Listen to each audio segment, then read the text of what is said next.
Sabina walked up and down the large living room, her feet making soft sounds on the polished marble floor. The room was bright and tastefully decorated, with expensive curtains hanging by the tall windows and a shiny chandelier sparkling above her head. But none of that mattered to Sabina at this moment. Her heart was heavy, and her mind was troubled. She clutched her phone tightly, her eyes darting to the screen every few seconds, as if waiting for a miracle call that wouldn't come. She let out a deep sigh, her hands trembling slightly. "What am I going to do now?" she whispered to herself, glancing at the large family portrait hanging on the wall. It showed Benson standing tall with his sharp suit and confident smile. Sabina stood beside him in the picture, holding their two children, Anita and Joseph. They all looked happy in the photo, but Sabina couldn't remember the last time they actually felt like a happy family. Welcome to Afro Tales TV, your home for rich, exciting, and inspiring stories from around the world. Today's story will touch your heart and keep you hooked till the very end. If you're new here, please hit that subscribe button and turn on the notification bell so you never miss any of our amazing stories. Just as she was about to sit down, she heard footsteps coming from the stairs. Benson appeared, dressed sharply in a gray suit with a black tie, his leather shoes gleaming as he descended. His briefcase was in one hand, and he seemed to be in a hurry. "Benson," Sabina called softly, stopping in her tracks. Benson frowned, already looking irritated. "What is it, Sabina?" he asked sharply, not bothering to meet her eyes. Sabina hesitated for a moment but then gathered her courage. "Can we talk for a moment, please?" Benson glanced at his wristwatch, his expression hardening. "I don't have time for this," he replied coldly. "I'm running late. Just say what you want to say and make it quick." Sabina swallowed hard, her voice trembling as she spoke. "My husband, I need money to pay the children's school fees and to buy foodstuffs for the house. Anita and Joseph have been sent home for days now, and you haven't done anything about it." She looked at him, hoping for a kind response, but Benson's face twisted with anger. He took a step closer to her, his voice rising. And so? What do you want me to do about it, Sabina? If they're at home, is that my business?" Sabina's heart sank. "Benson, please. They are your children. They need to go back to school, and we have no food left in the house. I can't even cook anything for them." Benson scoffed and waved his hand dismissively. "Then go and work. Go and find money to take care of them yourself. Why are you standing here complaining? See, madam, don't ever stop me to say this kind of rubbish again." Tears welled up in Sabina's eyes. She took a shaky breath and spoke, her voice breaking. "Benson, you know I've wanted to work or start a small business for years, but you never allowed me. You said I should focus on the house and the children. Now you're blaming me for not having money?" Benson rolled his eyes and stepped past her. "Leave me alone, Sabina. I don't have time for this nonsense." He pushed her gently but firmly out of his way as he stormed toward the door. Sabina stumbled slightly but managed to steady herself. She stood frozen for a moment, watching him walk away without looking back. The sound of the front door slamming shut echoed through the house, leaving an empty silence behind. "Mummy?" a small voice called out softly. Sabina turned to see Anita, her 7-year-old daughter, standing near the doorway with tears in her big brown eyes. Joseph, her 5-year-old son, stood beside his sister, holding her hand tightly. "Mummy, don't cry," Anita said, running to her mother and wrapping her small arms around her waist. Joseph followed quickly, hugging her from the other side. Sabina knelt down and pulled them both into her arms, her tears falling freely now. "I'm sorry, my babies," she whispered. "I'm so sorry you have to go through this." Joseph looked up at her, his little face serious.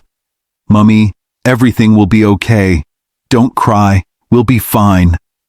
Anita nodded, her voice firm despite the tears in her eyes. "Yes, Mummy, you always tell us to be strong, so you have to be strong too. Sabina smiled weakly, wiping her tears away. You two are my little angels, she said, kissing their foreheads. I promise I'll do everything I can to take care of you. Anita held her mother's face in her small hands. We believe you, Mummy. You're the best. Sabina hugged them tightly, drawing strength from their innocent words. But deep inside, she was filled with fear and uncertainty. How was she going to manage? How could she provide for her children when Benson refused to help? She led Anita and Joseph to the couch and sat down with them, trying to come up with a plan. Anita, Joseph, she said softly, I need you both to be patient with me, okay? Things are hard right now, but I'll figure something out. Anita nodded seriously. We'll help you, Mummy. I can clean the house, and Joseph can help too. Joseph piped up eagerly. Yes, Mummy, I can carry things and sweep the floor. Sabina couldn't help but smile at their determination. Thank you, my loves. But for now, you just focus on being the amazing children you are. Leave the hard work to me. They nodded, and Sabina kissed them again, holding them close. Later that day, after feeding the children with the last slice of bread and a little water, Sabina sat alone in the kitchen, staring at the empty shelves. The house that once overflowed with abundance now felt like a shadow of its former self. Sabina's mind raced with thoughts. She needed to find a way to make money, even if it meant defying Benson. She couldn't let her children suffer any longer. As the evening approached, Sabina stood by the window, watching the sunset paint the sky in shades of orange and pink. Anita and Joseph were playing quietly in the corner of the living room, their laughter bringing a small sense of comfort to her troubled heart. I will not give up, Sabina whispered to herself. For Anita and Joseph, I will find a way. With renewed determination, she began to make a mental list of the things she could do. She thought about the skills she had, the people she could reach out to for help, and the sacrifices she was willing to make for her children. But deep down, she knew it wouldn't be easy. Benson's words still echoed in her mind, filling her with both anger and sadness.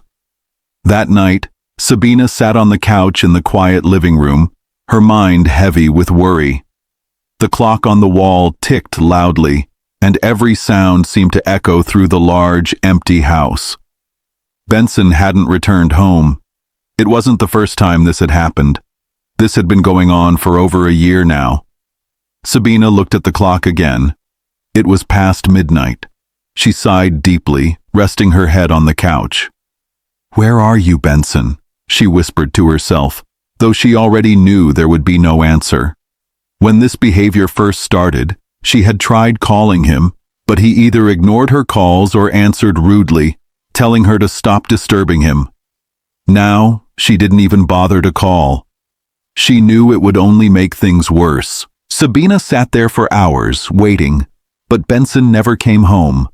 She finally dragged herself to bed, her heart aching as she thought about her children sleeping upstairs. They don't deserve this, she whispered, wiping a tear from her cheek. The next morning, Sabina heard the front door open. She rushed downstairs, hoping to talk to Benson. He walked in, dressed in the same clothes he had worn the day before. He looked tired, but didn't show any sign of guilt or explanation. Benson, Sabina called softly, standing by the stairs. He didn't answer. Instead, he dropped his briefcase on the couch and started walking toward the stairs. Benson, please, can we talk? Sabina asked again, her voice trembling.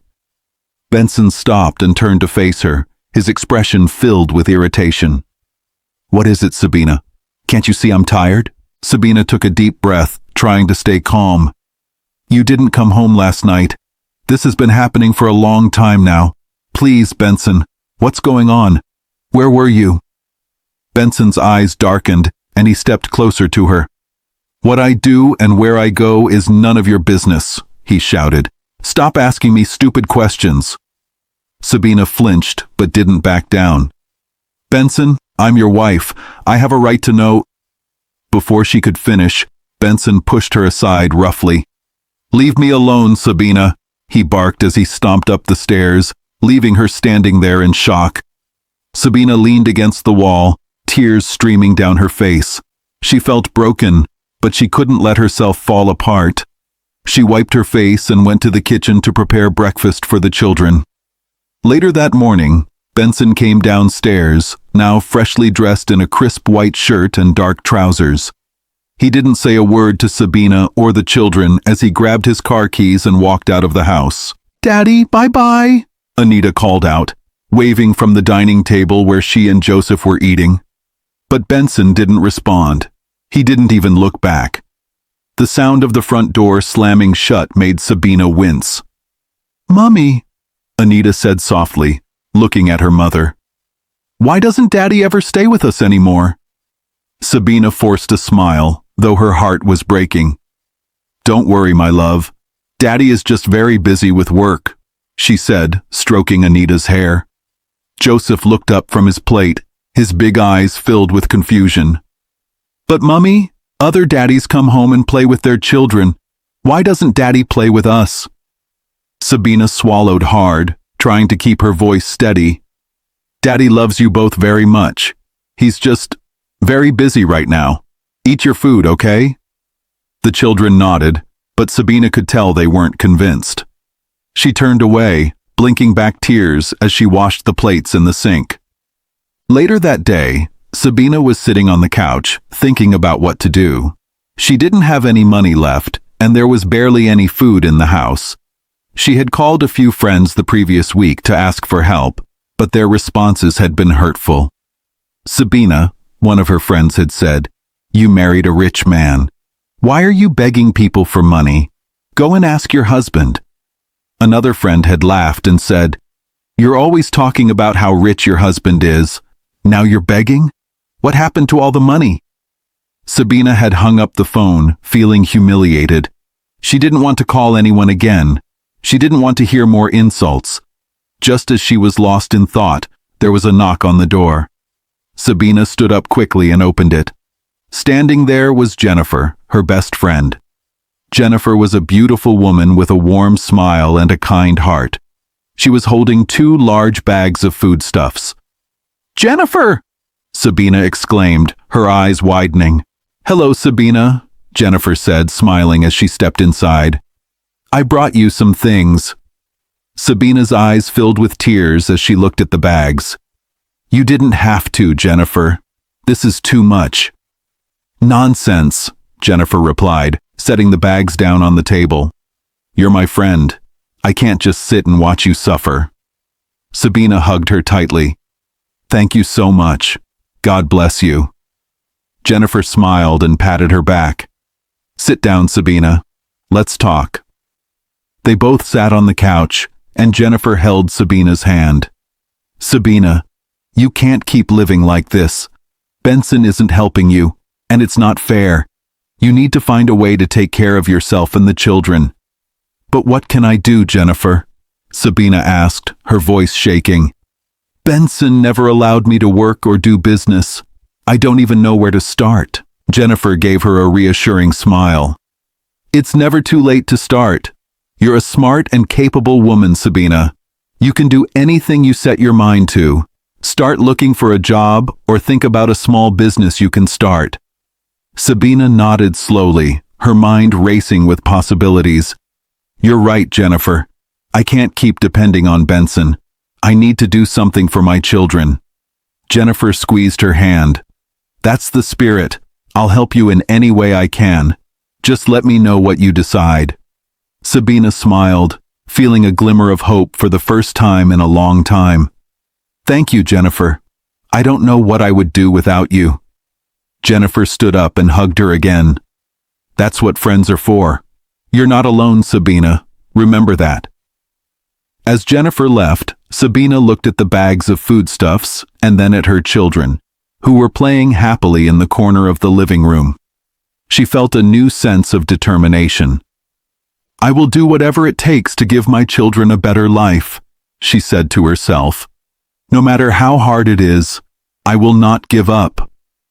That night, as Sabina tucked Anita and Joseph into bed, she whispered softly, "Good night, my angels. Mummy will make things better, I promise." Anita smiled sleepily and said, "I love you, Mummy." "I love you too," Sabina replied, kissing both of them on their foreheads. As she lay in bed later that night, Sabina began to make plans.